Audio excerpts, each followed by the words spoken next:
Good afternoon. I'm Dan Spence. I've been a member of the club for almost 10 years now. I'm a homeowner and a resident of Mission Lakes Country Club, of course, and during those times, I've served as a club voting member on several committees and our board of directors. I was particularly active on the Future Planning Committee, which coordinates the approved projects between the various committees in order to promote sequencing, project time, and performance, and the 5-year plan for coordination of expenditures and performance.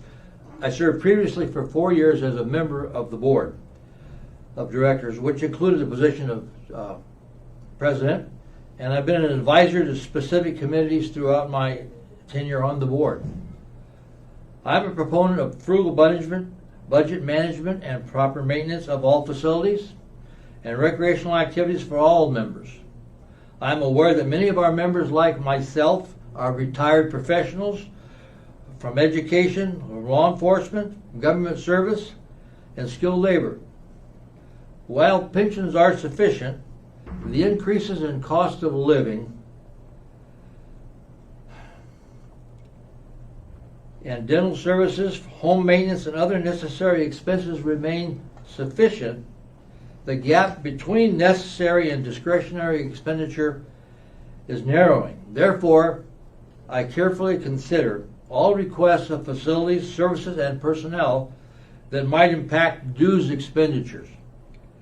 They are excellent choices for board members to be considered by you and supported by your vote. I ask that you please consider and vote for me as one of your choices. Thank you for your time and your involvement in making this club and our valued home. Your vote is important for our future success, and I thank you. I do have a couple comments on some concerns that I know you may be having. This past year, we had significant dues increases, and it takes the board members who have courage to make those increases when they're needed.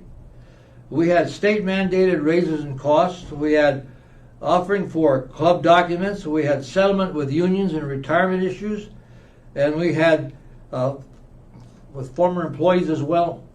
So those things had to occur, but they pretty well happened. And thanks to the good judgment they have, that's behind us. So I don't anticipate any significant dues increases in the future at this time.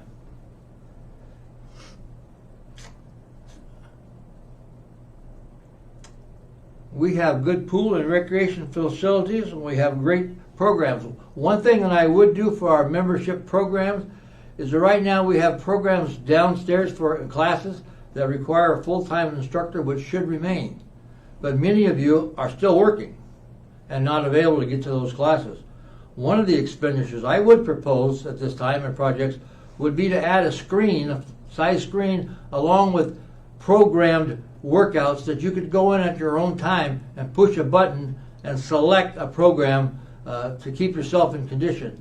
As well, I think that would invite other people to come along, and you wouldn't necessarily have to go up there and do it alone. You'd probably form your own small groups, and would bring the memberships and the members even closer. Another thing that I did when I was on the board, because there were so many questions at the time what was going on, was called Ask the President. And at that time I had meetings set, definite dates and times at the clubhouse at least once a month. For any of you who have questions as to what the board is doing, what we're thinking, what our projections are, you could come and ask the president.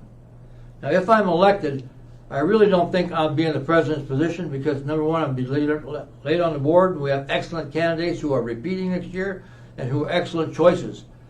But as a member of the board, I would still make that commitment to you, to make myself available so that you could come and ask, particularly those of you who are working during the day and can't get to board meetings. So with that, I'll conclude my remarks. Remember, I'm Dan Spence, seeking the position on the board of directors for the coming 2 years. Thank you so much. Thank you, Dan.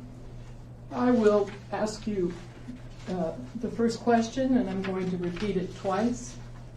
Please describe your understanding of the difference between the service of your constituency and any personal agenda. Please describe your understanding of the difference between the service of your constituency and any personal agenda. Yeah.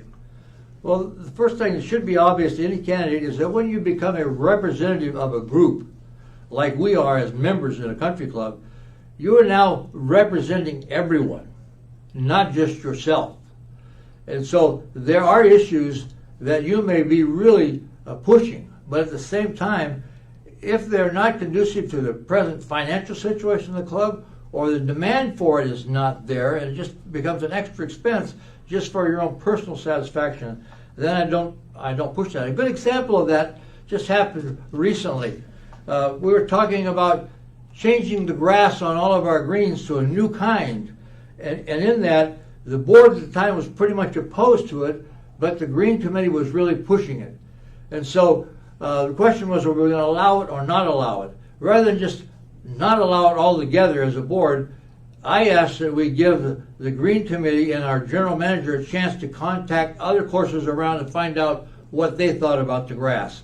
And we found that there's only one other club in the county here that had that grass, and that's because they had two courses, and in the summer they had to close down the course that had the grass that our Green Committee was requesting. So rather than just deny it outright, even though I opposed it, what I did was work with the board to look into it, talk to our golf course manager as well, and make a decision.